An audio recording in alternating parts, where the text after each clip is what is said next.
With the third installment of the new Star Trek franchise heading to AMC Theatres in 2016 to coincide with the franchise's 50th anniversary, writer-director Roberto Orci has taken to the web to announce that he and co-writers Patrick McKay and J.D. Payne have officially finished the first draft of the script for the new film.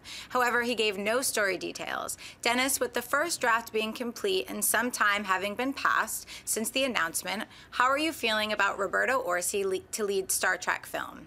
I still feel the same, apprehensive. I mean, I like Roberto Orci. I like some of the stuff that he's written, especially the stuff on Fringe. He's worked on, a bunch of blockbusters, some hit, some miss. But it's his first directorial debut, and it's on a big movie, on a big franchise. Yeah, so I am nervous, and I know he's gotten experience in terms of being on set of these major movies and on television shows, so he's got to see people direct and stuff. But it's a different animal. It's one thing to just sit there and watch. We saw that with Robert Rodriguez and Frank Miller. They did Sin City, which we loved, right? Frank Miller got to watch Rodriguez direct. Right. Surely the spirit will be awesome. Exactly. Right. And then he came out with that, and everyone's like, it's going to be just as awesome as Sin City. No. And so that's why I'm worried. I'm not saying he won't do a good job. I'm just saying I'm a little nervous. Schnepp, how are you feeling about it now? I'm still equally as apprehensive, even though I said earlier, it's like, well, look, he's been on set and he's helped write the original, the two new versions of Star Trek. So if there's anyone who knows this universe and the way everything's working for the third one, it would be Orci. Him as a director, it's hard to tell. It's a totally, I agree completely, it's totally different than watching someone workshop with actors and workshop with how the cameras, and did we get everything? You're watching that and you're like, yeah, and then, oh no, it's you. No, you have to do it. What? You have to tell that actor that did he get the line? Is it going to match with the other thing? Is he in the right mood? I mean, it's like, it is a totally different beast, but look, they gave him the role, so he's doing it. I'm sure all that pressure and everything we're saying, he's looking in the mirror every morning like, this is me. So I'm going to give him the benefit of the doubt. So. That's the magic word for this story. It's a little apprehensive. I mean, look, is Roberto Orci the guy I would have chosen for this film? No. But am I a fan of Roberto Orci? And the answer to that is yes. He's written some very terrible movies, but he's also written some really cool movies, and I really like what he's done with the Star Trek franchise so far. Now, a lot of people will say to me, well, John, why would you say you're okay? And that's the word, is okay.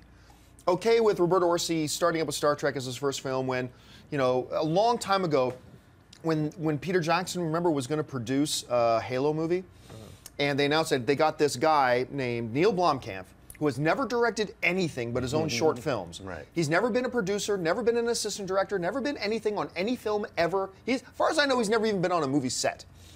And Peter Jackson pegged him to be the director for Halo, this big multi-million-dollar tentpole, huge blockbuster film, right? And I was like, I guarantee you the studio's going to pull the plug on this. And sure enough, the studio pulled the plug on it. Say, how come you're okay with him? He's never directed before.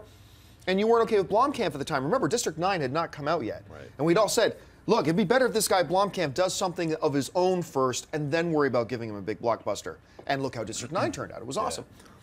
The difference, though, is Orci has worked on around 17,000 movies. He's produced a lot of films. He's written some of the big blockbusters. Star Trek is his franchise so far. He's been the writer and been on set and been around JJ for the first two Star Trek films. So there's a key difference there. Still, would he have been my choice as his first movie to direct? No, but I take solace in the fact that there is probably nobody on the planet right now who knows this Star Trek franchise better than him. So that's got to count for something. Let me say this. Matthew Vaughn started out as Guy Ritchie's producer. And look at how he turned out. So, I mean, there are those transitional things where, you got to give people a break. And then if Star Trek 3 sucks, we're going to be pointing at Orci. If it's awesome, he gets elevated. Yeah. One other thing I want to mention, Star Trek Continues from the Geekies. Those guys won. I watched all 3 episodes yesterday.